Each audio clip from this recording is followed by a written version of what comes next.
Hi, it's Therese and it's time to Give Me 5 with Penny Black, and today I've got some critters shakers.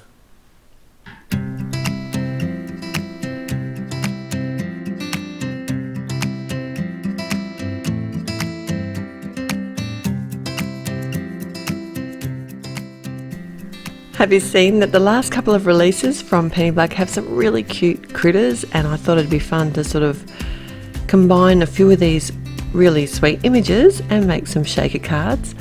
Starting with this bear, and it's from a little set called A Big Hug, and it has a coordinating die which I do use to cut it out as well. And today I decided to colour it blue-green. I don't know, I usually colour things, the colours that, especially critters, I usually colour them the colour that I think that they should be. So this is really going outside my comfort zone today. I like to use the BG72 as my shading, and I went a little bit overboard here. He's got a serious shadow happen on his tummy, but that's okay. I came back and added some more shading to his legs to kind of compensate, and as the colour dries it does lighten and it doesn't look quite so bad in the finished shaker. I decided to do all of my colouring at once today. I just thought it was going to be easier to sort of share all of this and then go through the process of combining all my shakers together. This cake is from a set called It's Your Day. It also has coordinating cutout dies, and I thought it'd be really fun to make it a rainbow cake. I've coordinated the colours today, kind of. I've used some design papers, I know. I don't use a lot of design papers. I have some, a few in my stash, and I love it when I actually make the effort to use them. And these ones are from two paper pads from Penny Black, and one's called Summertime, which has some really bright fun colours, and the other one's actually a Christmas paper pad called Festive and Frosty. So I chose similar colours throughout all my designs today, and I've used the design papers from those pads to add some fun details and make my cards a little bit busier. I've been doing some really clean and simple cards lately, and I thought it'd be nice just to, shake it up a bit, pardon the pun, and use design paper as well. The frosting or the icing that I did on this cake, I did leave some sort of white highlights there.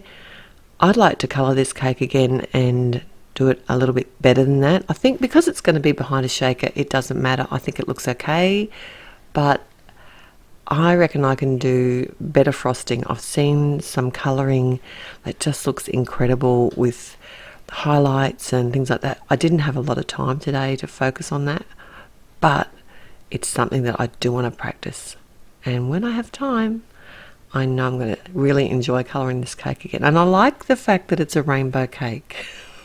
I think it was a lot of fun. And I did come in with the T2 here at the end and added some overall shading.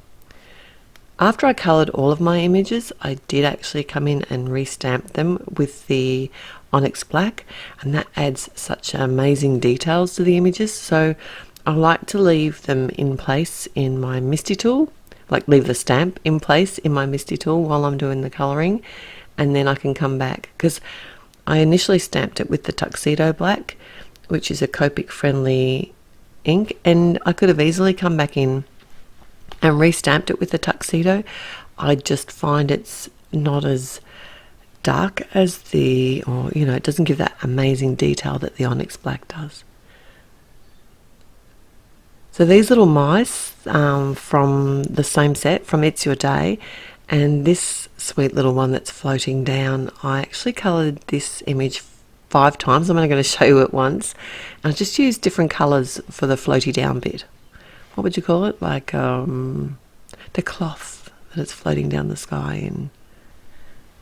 So I did a little trick here when I was stamping out this image. I used one piece of cardstock and just kept turning it round in the Misty, so that way I had the 4 images on one piece of cardstock, and it just made it really easy to restamp the same image over and over again, especially because I want to come back in and stamp it again on top afterwards. So you're going to be able to see that the colours that I've used today, I've got all the lids pretty much off to the side. I did sort of rotate the same colours throughout all of the card designs because they match the design papers as well. And I will also list them all at my blog, as well as lots of pictures of all the cards. So head over there and check that out. The link will be in the description below. And this is the sweetest elephant image, and it's from a set called Love and Cuddles. And I actually did stamp out and colour in a sentiment, which has a banner as well from this set, and also use the coordinating cutout dies to cut them out. I did forget to include the banner here, but you will see it. It wasn't complicated colouring, but you'll see it when I put the card together in a minute. And rather than colour the baby elephant a different colour, I just used a paler colour of the W's, and that worked really well, I thought.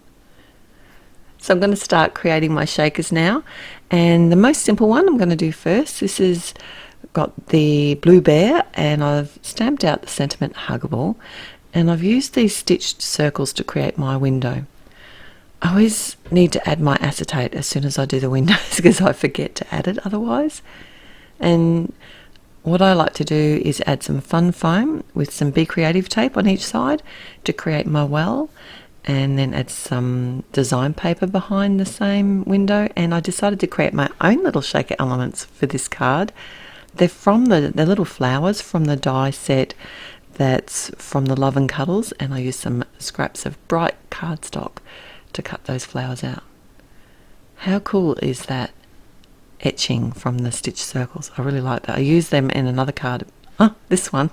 I decided to make a shaped card this time. It's a circle card, and I've used a large circle to cut out my elephant, and then the stitched circles with the large circle die cut to cut the blue border that's going to go around, and that added just a beautiful pattern. I used the large die cut again to add the acetate, and then I did some score lines here on my back card. I cut the bottom, so that's going to help my card stand up, and then I created a fold on the other one for the card to bend, and I used Be Creative tape there, added some glittery stars and some fun foam that I cut out by hand because I did try and cut it in my machine. That squished it down too much today, so I didn't use that one. And then I added that banner that I was telling you about. And that has quite a few different sentiments that you can use in the set within the banner. It's a really pretty one with the flowers on it. Some more design paper again, and this time I've added a sentiment from the Good Wishes stamp set using some archival ink.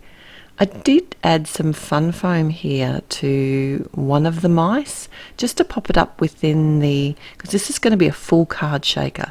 So I've used a shaker pouch here, and I just thought that would help hold up the center of the shaker pouch by having them one of them popped up. And I've cut a border that I'm going to add around the actual pouch itself. And I've added these are some really bright little balls, and I've just used some colours that I thought would go well with this bright fun card. Used some really thin Be Creative tape to add the whole pouch to the front of the card. And this is probably, I don't know, it's nearly my favourite one. I just like those balls, the way they move around in the shaker. I thought I'd show you another way to do a full shaker if you didn't have any of those pouches. So I've stamped a sentiment and created my own border with some pink cardstock. Added some acetate behind that, which I did mark with a Sharpie pen because it's hard to work out what acetate size to cut because pencils don't work on it.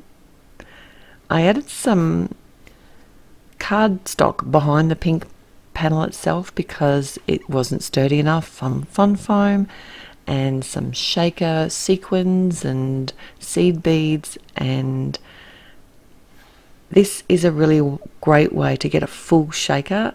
I don't find that I didn't make it too high with just one layer of fun foam, and I don't find that it sags, and I think it's a lot of fun having a full card shaker.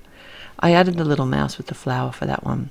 and made that great sentiment a focus. That sentiment's from a set called Birthday Love.